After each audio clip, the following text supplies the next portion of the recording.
Hello, my friends, and welcome back to another episode of REHI Podcast. Today we have a very, very educated guest, Evhen Tsybulenko. I hope I'm saying that close enough to the Ukrainian version. Very close. And Evgen is a PhD in international law and actually a professor of Kiev International University and Tallinn University. So Tallinn Technical University. Tallinn Technical, yes, University.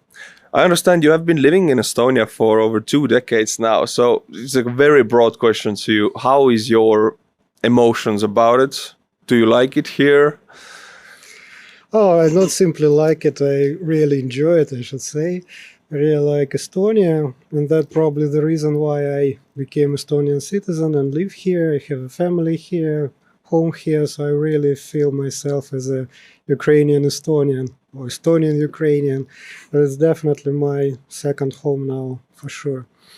You were the head of the Ukrainian Estonian community since 2017 to 2019. So right about 3 years before the full-scale invasion, so the diaspora of Ukrainians in Estonia was quite different back then. So what would you say is the main difference of attitude of Ukrainians in Estonia then and Ukrainians in Estonia now? Well, actually, it's necessary to understand that Ukrainian diaspora here is very diverse. So first of all, if we are talking about earlier stages, we should understand that many Ukrainians were brought here at Soviet Union times, together with Russians and other people from former Soviet Union, and among such people, unfortunately, there are a lot of people who are lost their Ukrainian mentality, Ukrainian identity. They're more like Soviet people. And unfortunately, in old Ukrainian diaspora in Estonia, there was pretty big number of such people. And it was actually, for some people, it was pretty surprising why in Ukrainian consulate in Estonia, people were voting for Yanukovych or Region Party. But answer was exactly the fact that, yes, many people who came from Soviet Union, they lost Ukrainian identity. Furthermore, people who were well integrated, they received Estonian citizenship, and respectively, they didn't have the possibility to vote on Ukrainian elections anymore. Meanwhile, of course, still there was a very pro-Ukrainian part, and actually Ukrainians in the years of the Soviet Union's collapse, they support actively Ukrainian and Estonian as well independence.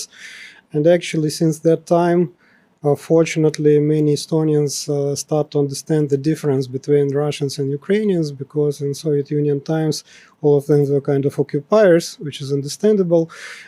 But Ukrainians who kept their Ukrainian mentality and Ukrainian identity, they were clearly pro-Estonian. Yes, there was certain core of Ukrainian community who actually developed Ukrainian culture, Ukrainian language, history, etc. Then we received a new wave. Then visa-free regime was proclaimed with Ukraine, so we had a new wave of Ukrainians. Mostly it was, of course, economic migrants, and among them there were also very diverse people, but it was more, let's say, in majority of cases, typical Zelensky electorate. After the beginning already of full-scale invasion, I always need to stress it that war actually started in 2014 with occupation of Crimea and invasion of Russian troops in Donbass. Even if it was called kind of hybrid war, actually it was pretty misleading, because regular Russian army was involved in Donbass almost from the very first day. There are a lot of proofs of that. And of course, then some people said about kind of separatist or whatsoever. It's completely wrong. We should clearly say that it was Russian army from the very beginning. Of course, there were local collaborationists, but collaborationist, it's not a separatist. It's completely different status. And of course, after the full-scale invasion, we received a new wave of refugees. Actually, they're also pretty diverse. Some of them enter from west, some from occupied territories through Russia from the east. And of course, many people, they are clearly pro-Ukrainian, even people who was kind of neutral before this full-scale invasion, with bombs who was falling on their heads, opened their eyes. But from the other hand, there are a few people who actually were pro-Russians, and such people unfortunately also penetrate. It's not many of them, but there are such people unfortunately also, because on the border you could not filter all of them, unfortunately.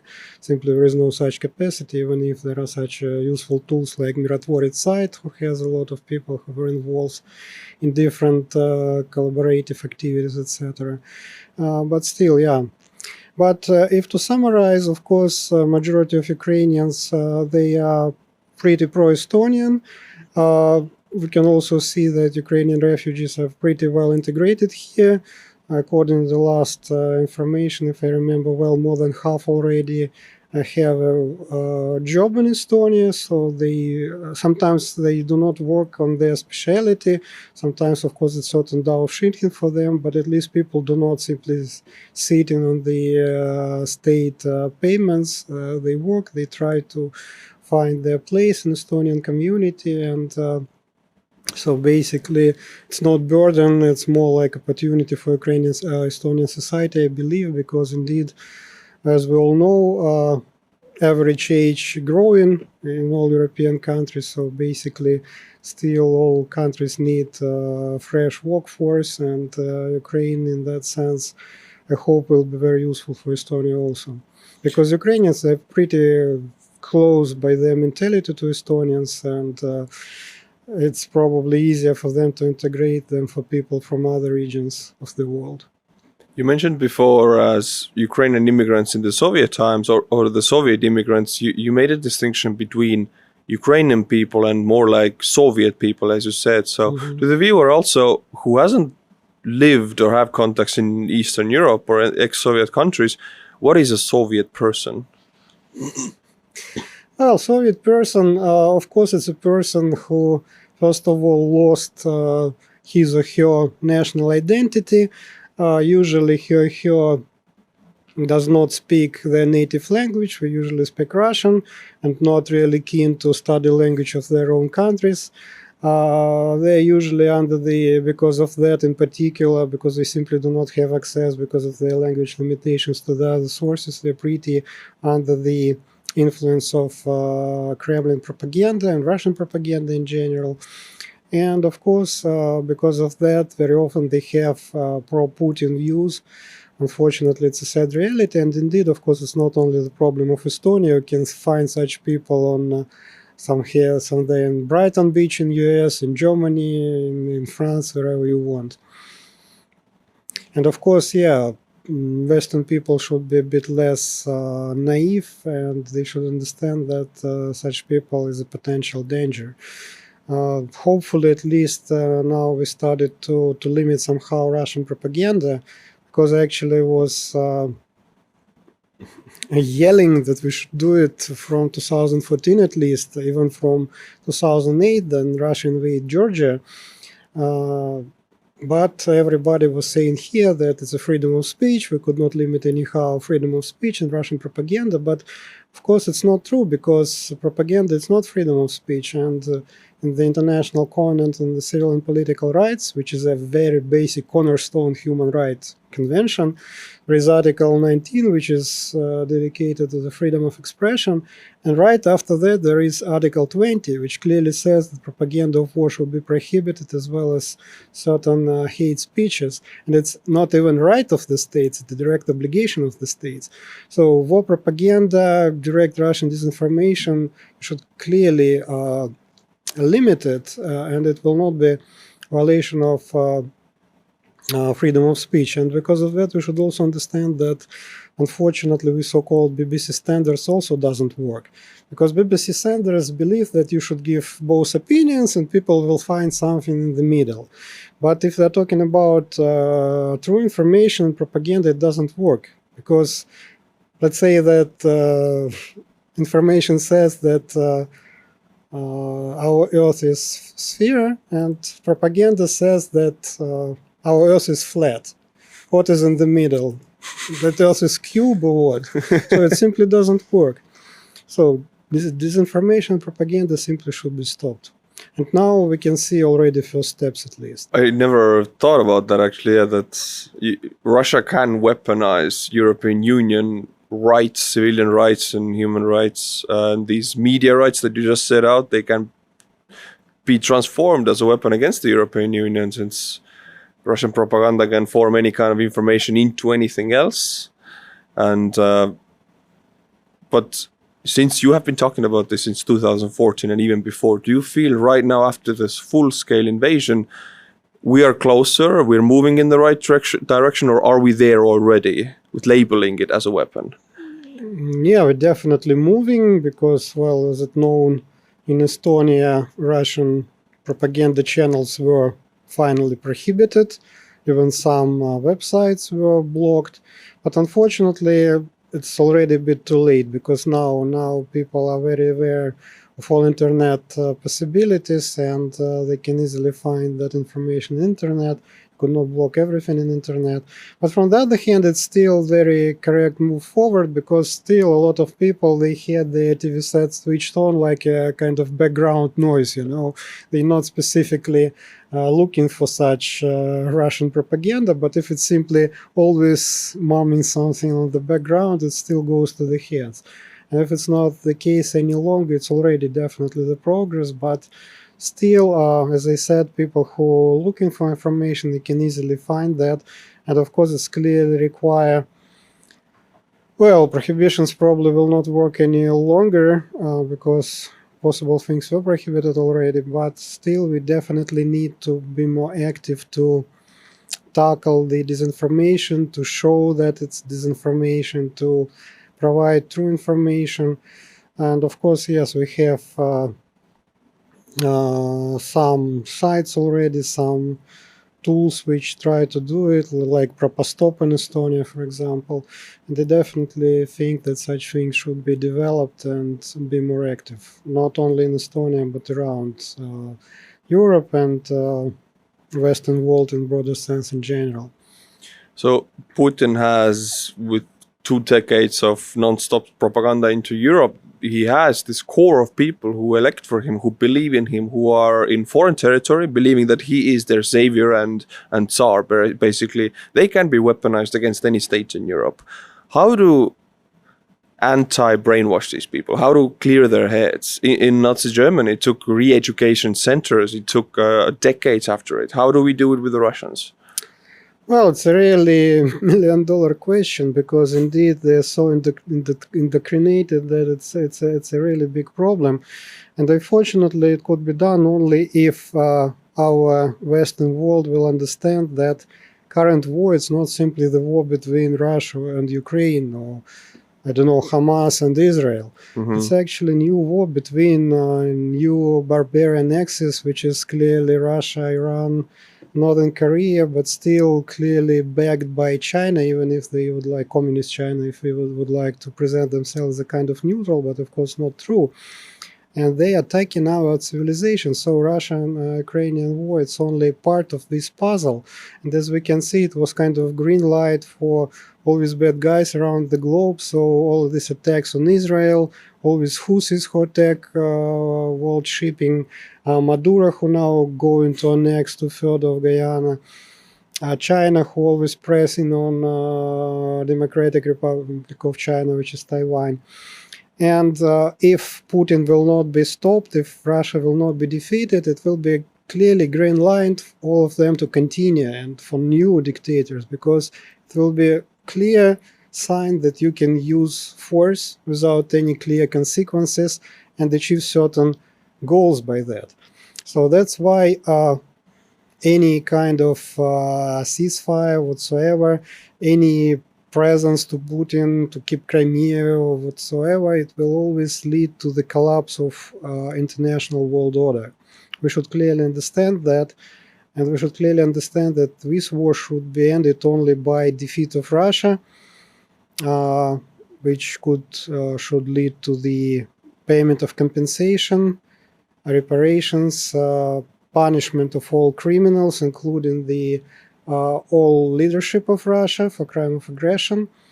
And of course, the best solution will be disintegration of Russia for smaller states, which will have chance to develop democratic societies. Because I believe if Russian Empire will remain, and we should clearly understand that it's built now on clearly imperial principle. So it's called federation, but of course it's not federation in any sense.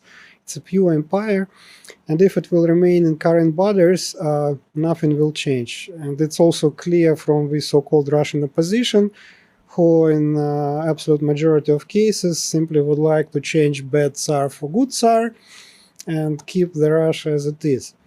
And even if it will be kind of short-time remission, if Russia will remain in current borders in several years, it will start it from the beginning on the new dangerous level. So definitely the best choice is disintegrate Russia, and now it's actually possible. If it will not be done, I'm pretty sure it will be collapse of world economy, and it will lead pretty sure for the nuclear war. Because again, it's really pity that our Western partners, they simply do not understand. They're always afraid of escalation, so-called escalation. But point is that they do not understand that their cowardly politics lead to escalation, not vice versa. Because Putin clearly understands brutal force. And I can give you a very simple example with Turkish airspace, which was penetrated by Russian bombers. Turkey issued one diplomatic note, another, third one, and then they simply shut down Russian bomber, and that's it. Since that time, any single Russian bomber never entered Turkish airspace, full stop. Well, Russia, of course, was screaming, imposed embargo for Turkish tomatoes for 2 years or something like that, prohibited also for a couple of years for Russian tourists to go to Turkey. But Turkey is a NATO member, and Third World War didn't start, as we know. And actually, there were clashes between America and Soviet Union, Vietnam and Korea, and many other areas. It was also have not led to the Third World War. Russia does not have military or economic potential for war with NATO, and they clearly understand that. So always talks about escalation, it just, sorry, but it's covered in nonsense. And vice versa, if we encourage Putin to go further and further and further on the certain stage, indeed it could be too late, like it's happened with bombing of NATO territory in Romania, in Poland. There were already missiles in Poland and drones in Romania who hit its territory. Fortunately, it was without victims until now. And what NATO did, nothing, just express kind of concerns, protests. But one day this drone will hit hospital or, I don't know, school, whatsoever. What NATO will do then? Then it will be indeed the reason for true escalation. That's why you should stop this threat in advance. That will stop the escalation, not vice versa. And of course, some people say that Putin can use nuclear weapons, but I'm pretty sure that he will never do it against NATO, at least, because he's also a pretty cowardly person. He can simply waste lives of millions, but he values his miserable life very high. You can all see how he was talking to his subordinates across a big table, even leaders of the world. And of course, if Russia will start nuclear war, he will be target number one, and he clearly understands that. That's why I'm pretty sure that he will never do it. So, West should be strong. Of course, the first task which should be done immediately, the ban to use ATACMS on Russian territory and other Western weapons should be lifted, because it's nonsense. You know, Russia uses aviation from the airfields which could be easily covered by ATACMS. And if you do it by ATACMS with cluster munitions, you can destroy the dozen of Russian planes on the airfield, like it's happened in Crimea in particular. Because Ukrainians can't do it, they can only send drones, but drones are very slow. Until drones will go there, all Russian aviation can leave the airfield, so mostly it goes to the ammunition depot, which is also important, like it's happened today in Kursk, for example.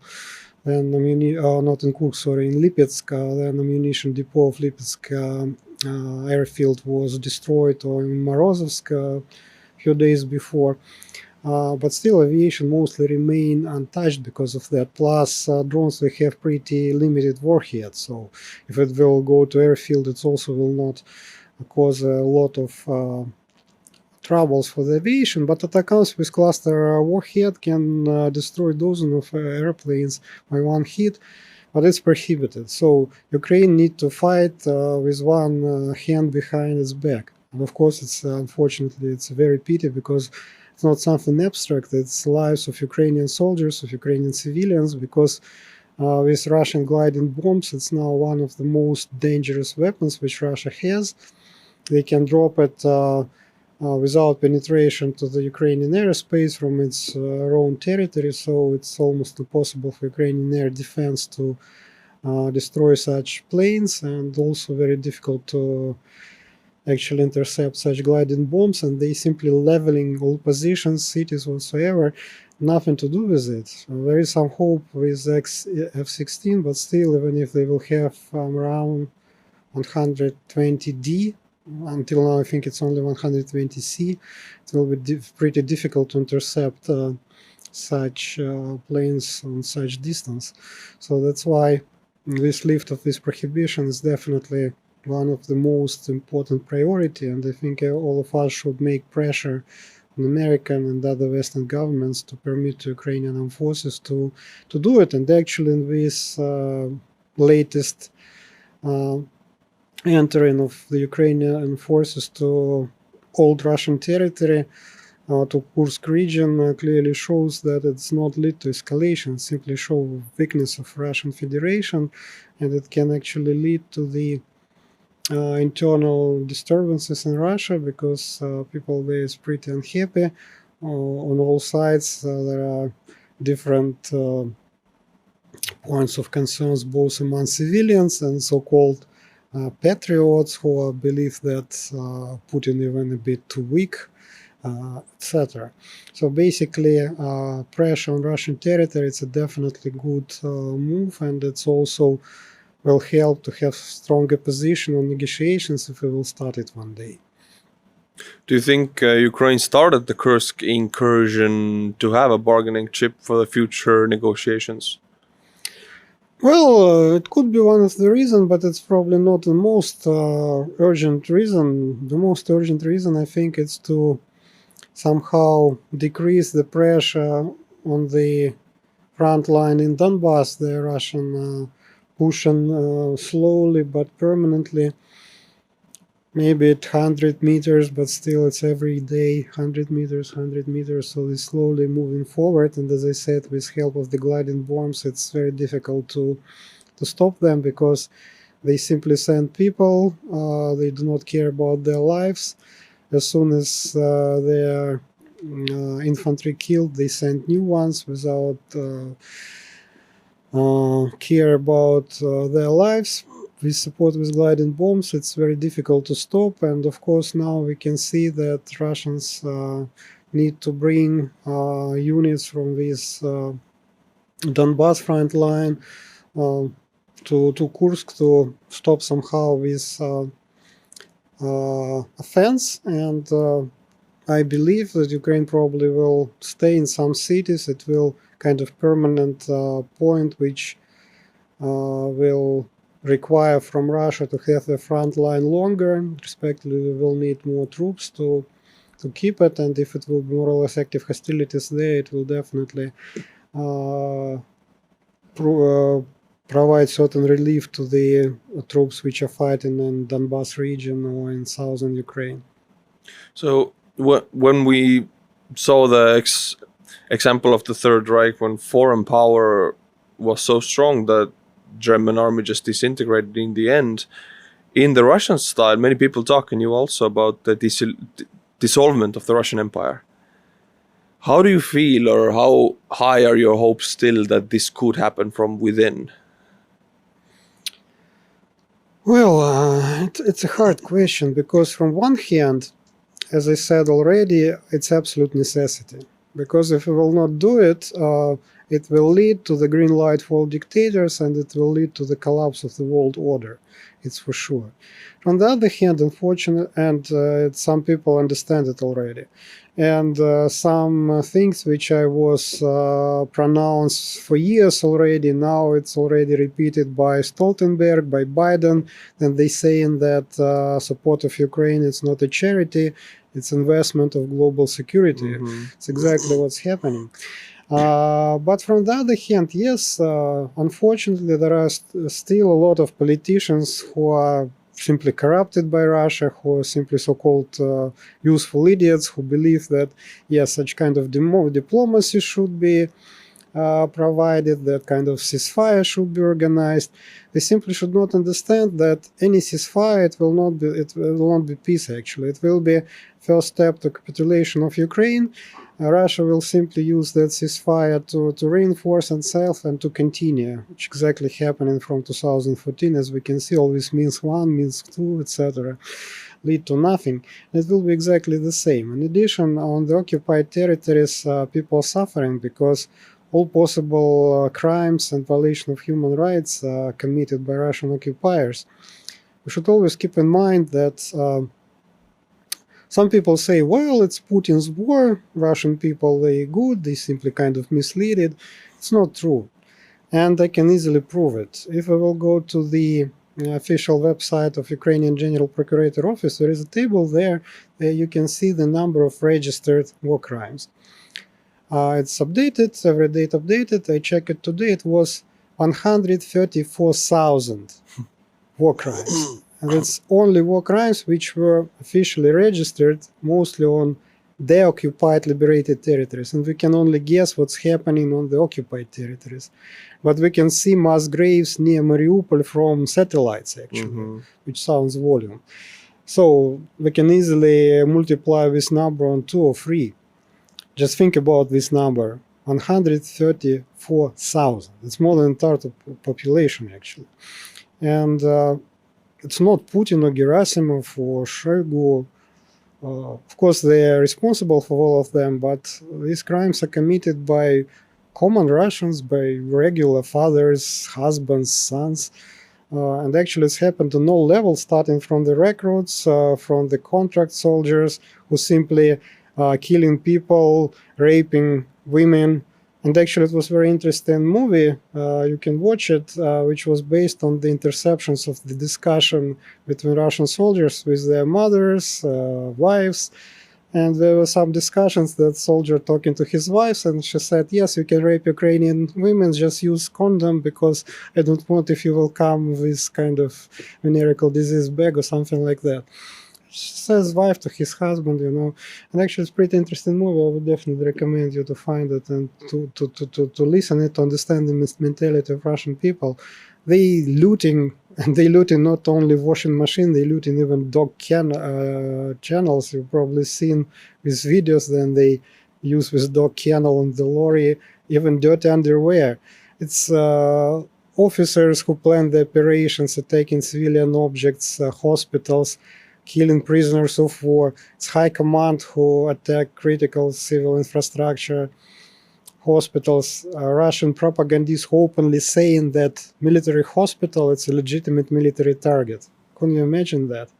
Because protection of wounded, sick, and military hospitals, it was actually very first Geneva Convention from 1864. It's a cornerstone of international humanitarian law of war, protection of wounded, sick, and military hospitals. And then they say openly, this war correspondent with Telegram channel with more than 1 million subscribers, that it's a legitimate military target. There is no any reaction from the officials. So, yeah.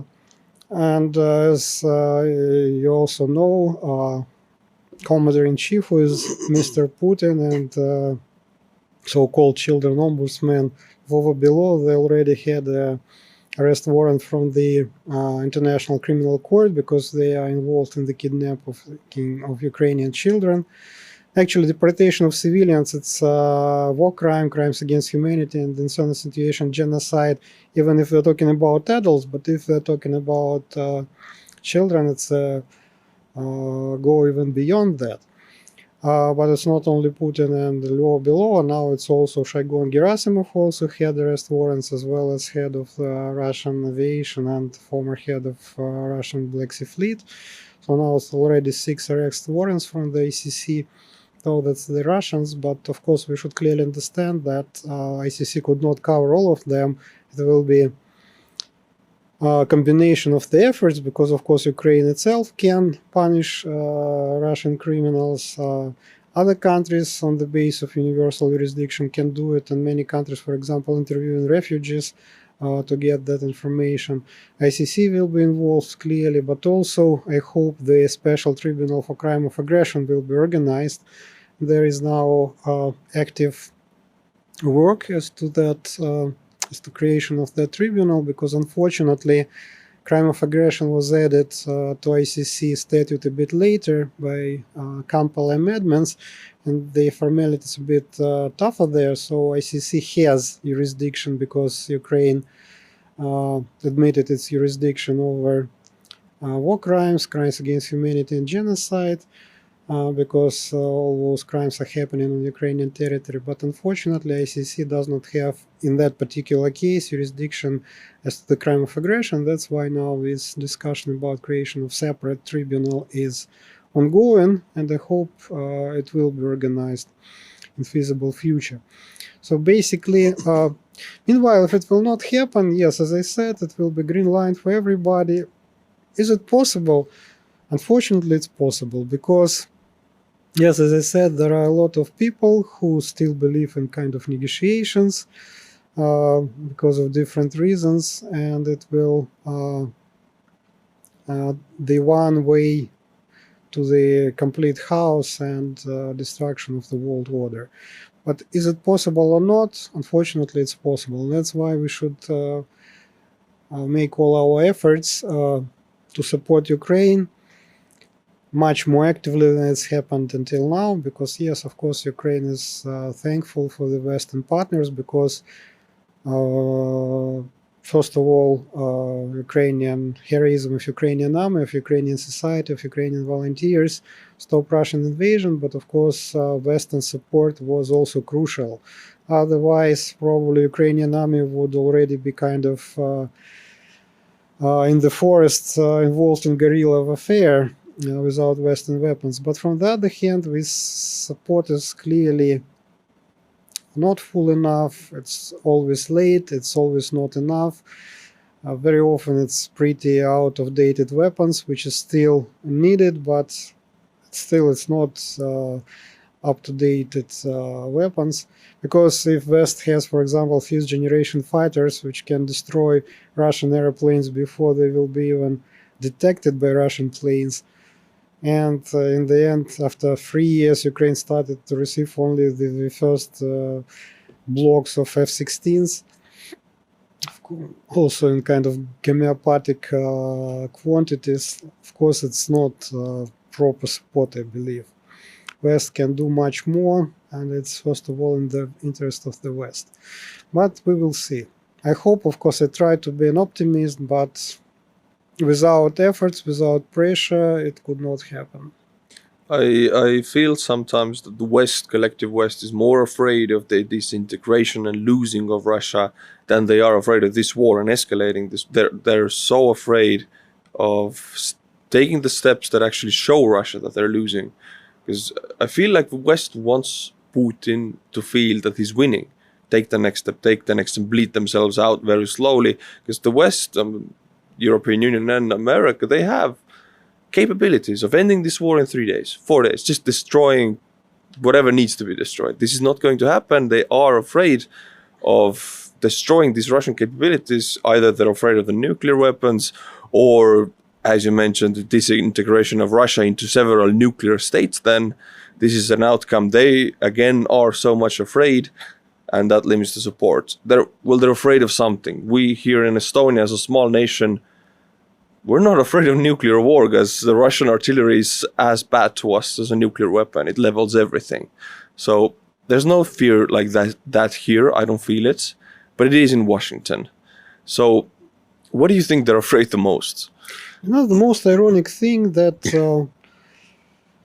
actually all those fears, they're absolutely ungrounded in many senses, because first of all, as I said, nobody even asked Americans to hit targets on the Russian territory. Just give Ukrainians to do that. And Ukrainians show that they can do it very effectively. Or close sky over Ukraine at least. at least against the rockets and missiles which are unmanned. So basically, it will not to escalation anyhow. And of course, we can also look to the history. Then, in the very last years of Soviet Union, West was also kind of panically afraid of the collapse of Soviet Union because exactly of the same reasons. There will be many kind of nuclear states whatsoever. And even probably, well, I'm old enough, I remember that. Then Bush Sr. came to Kiev and pronounced his famous speech in Ukrainian parliament, which was ironically called Kiev Kotlet speech. And he was saying that Ukraine should not leave Soviet Union, should remain within Soviet Union, etc., which was, of course, very frustrating for Ukrainian people. But of course, as we all know, Soviet Union collapsed and all these imaginable horrors never happened. Actually, first of all, we should understand that new countries, they usually have much more topical issues than threatening people around by nuclear weapons, because it's countries in the transition periods who usually have economic problems. They require humanitarian assistance, bank loans.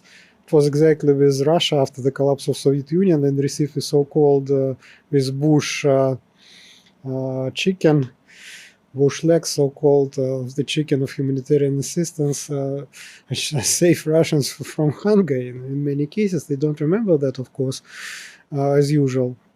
But point is that yes, all these new countries probably will have the same issues and they will surrender themselves with nuclear weapons just for humanitarian assistance and bank loans. Actually, Ukraine surrendered its second biggest nuclear arsenal. Many people believe that it was a mistake because, or at least mistake to do it by Budapest Memorandum, which was kind of empty paper. Probably it was necessary to do under the real guarantees like Article 5 of NATO Statute or something like that. But anyway, and of course you could not easily use nuclear weapons, especially strategic one. It's not that everybody can simply launch it. It's a very complicated technical procedure to launch nuclear rockets or nuclear bombers. So basically, majority of such new states probably will simply not technical capacity to do that. So basically, I really don't think it's a real danger. As I said, these nuclear weapons could be, I believe, easily evacuated. In majority of cases, it will be surrendered voluntarily. And in such small countries, it will be easier to create democratic, peaceful society, or at least control them if they will not do it. Because Russia, which will remain, it will continue with escalation sooner or later, and unfortunately one day this escalation will go to the real end. But as I also said, it will not only Russia.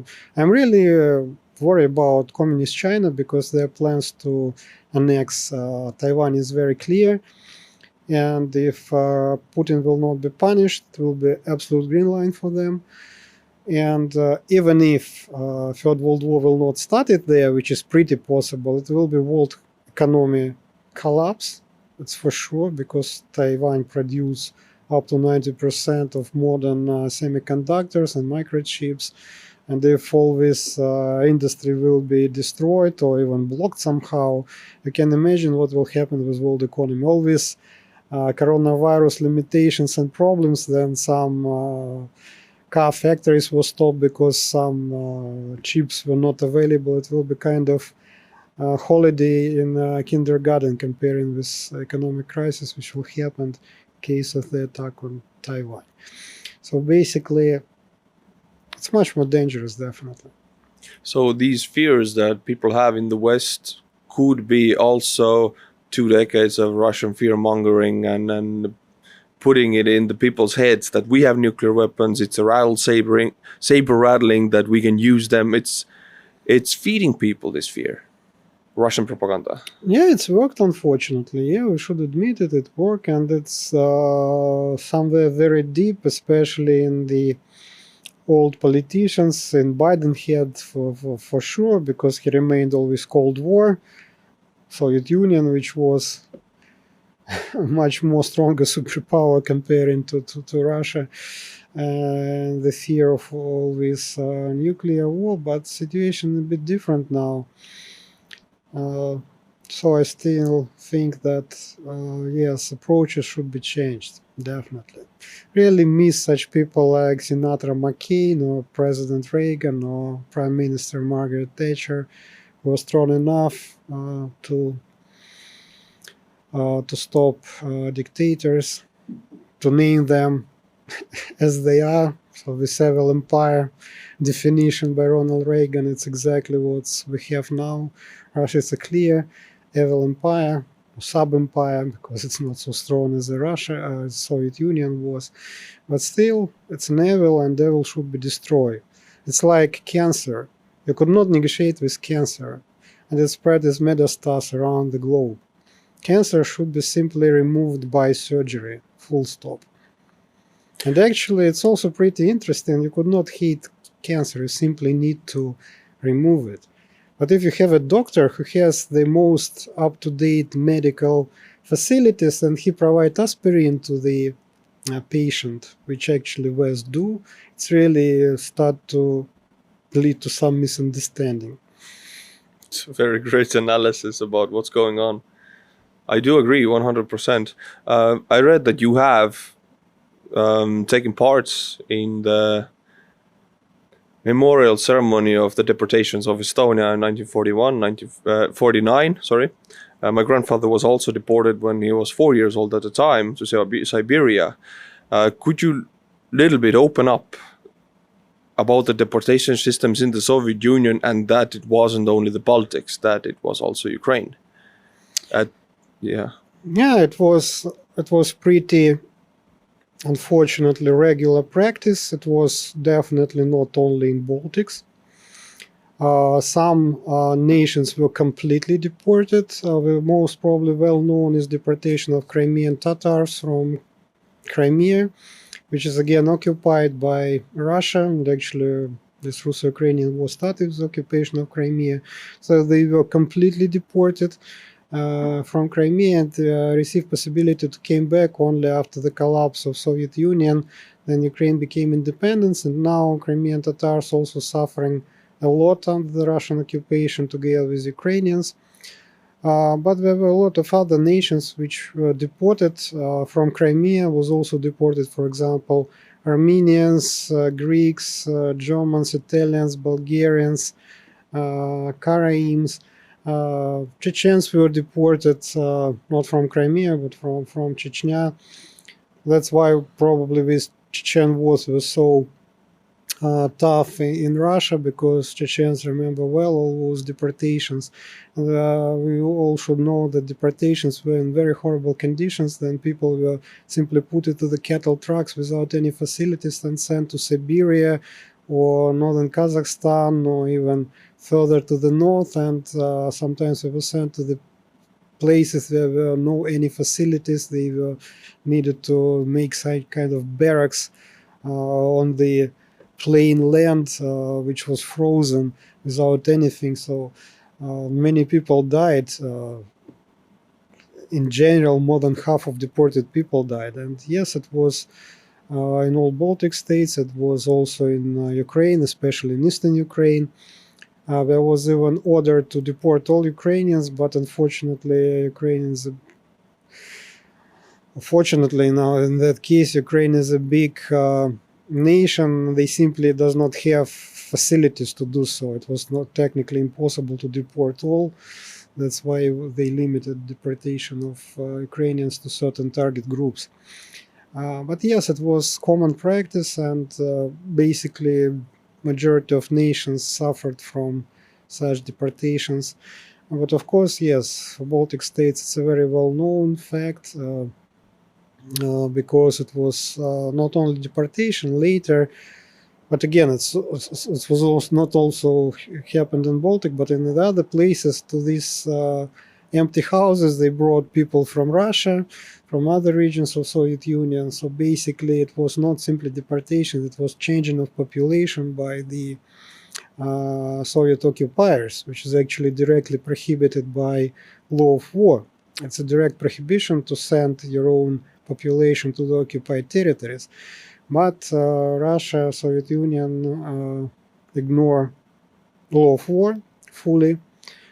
As I already mentioned, even cornerstones of law of war is ignored by Russia, so they never care about such prohibitions. And yes, as you know, demographic situation changed dramatically in the Baltic states. At time of collapse of Soviet Union, in Estonia there was up to 30% of Russians, in Latvia it was even 40%, and for example in the biggest cities, in Tallinn it was again 40%, and major cities of Latvia it was more than half actually of Russians already. So that's why it was a specific policy of assimilation, of the swiping out of the small nations from the history actually. I cannot wrap my head around, okay, I understand the deportations, why they did it, what was their policy, it's their aggressive foreign policy, the Russian Empire, but Holodomor, the weaponized starvation of millions of Ukrainians. What, just a very plain question, why do it at all? Because Ukrainians working on these fields, they produced wheat for the whole Soviet Union or for the whole world at the time. Why kill them? Well, with Ukrainian Golodomor, which is clearly genocide of Ukrainians. Furthermore, Russians of course deny that it's genocide, but I always refer to the Raphael Lemkin. It was actually a scholar. He had Jewish origin. He was born in Poland, but later he immigrated to the US. And he was actually the person who invented the definition of genocide. And he fully believed that events in Ukraine was a genocide. So I don't think that they can argue with person who was inventor of the genocide definition. And actually Lemkin even believed that Ukrainian genocide was broader than Golodomor. Of course, Golodomor was a kind of core of Ukrainian genocide, but it was broader. Lemkin believed that genocide of Ukrainians were actually had at least 4 stages. First stages was killing of Ukrainian intelligentsia, which was targeted to remove the brain of the nation. Second stage was killing of Ukrainian priests, like taking of Ukrainian soil, which was also targeted, so Ukrainian church was prohibited. In general, Soviet Union was kind of atheistic country, but still they supported Russian Orthodox Church, which was clearly the filial of KGB, on KVD earlier, because it was fully under the control of Soviet Union and KGB. So Russian Orthodox Church was partially permitted, but under the full control. All the other churches was almost swept out, and Ukrainian Church, first of all, Greek Catholic Church, which was one of the most authentic, as well as Ukrainian Orthodox Church.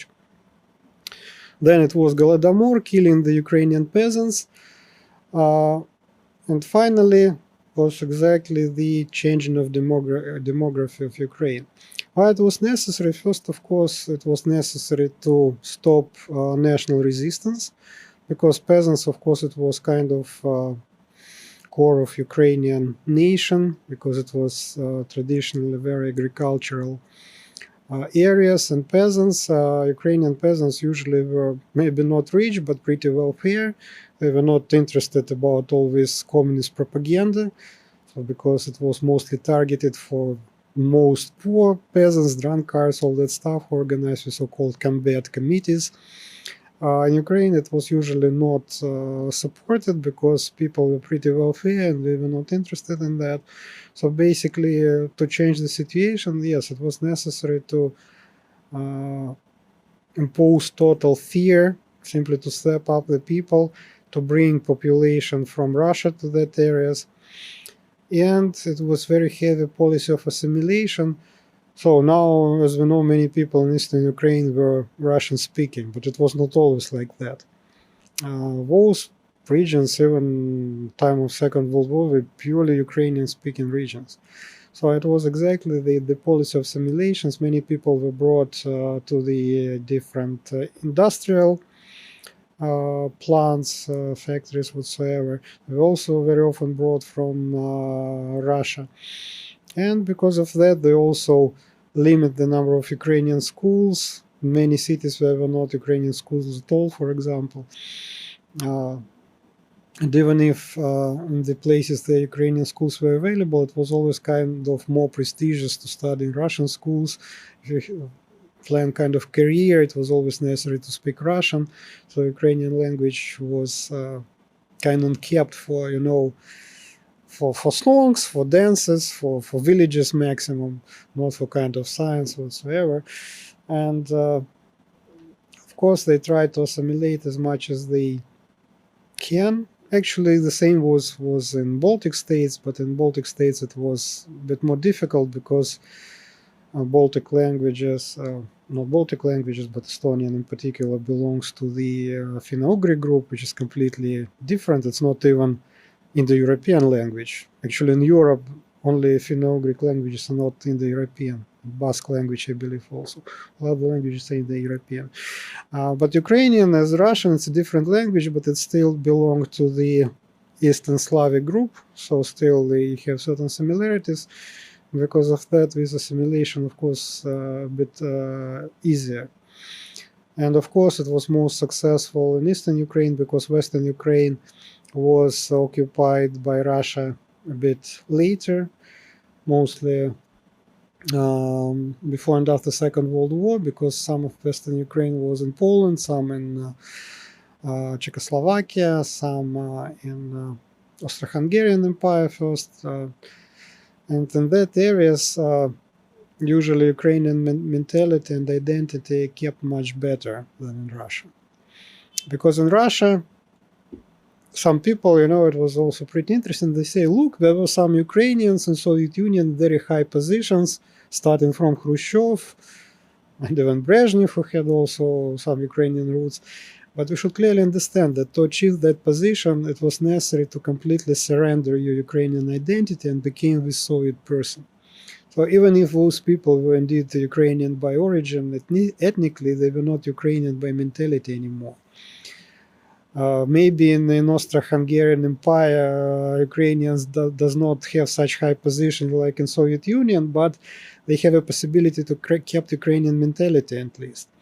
And because of that, in Western Ukraine, there was kind of forepost of Ukrainian mentality, which what unfortunately never happened in Belarus, for example, because almost entire Belarus was under Soviet and Russian occupation from very beginning, and it was assimilated almost completely, which was not the case in Ukraine at least. But still, of course, with assimilation was very heavy and very dangerous, and we can still see that consequences. Do you think there is a place in the future for a separate Belarusian state, the Belarusian language and culture? Well, I still believe that if Russia will be destroyed in modern borders, it's possible. But if not, I think it will be very difficult for Belarus to leave this sphere of Russian influence. And indeed, it's really impressive because my native language is Ukrainian, and I speak Russian almost as a native language. I can say that I know 2 Slavic languages as native.